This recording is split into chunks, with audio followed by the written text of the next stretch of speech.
అలర చంచలమైన ఆత్మనందుండ నీ అలవాటు చేసే నీ ఉయ్యాల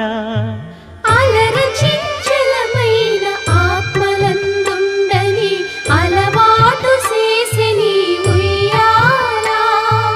పలుమారు ఉచ్ఛ్వాస పవనమందుండ నీ భావంబు తెలిపే నీ ఉయ్యాల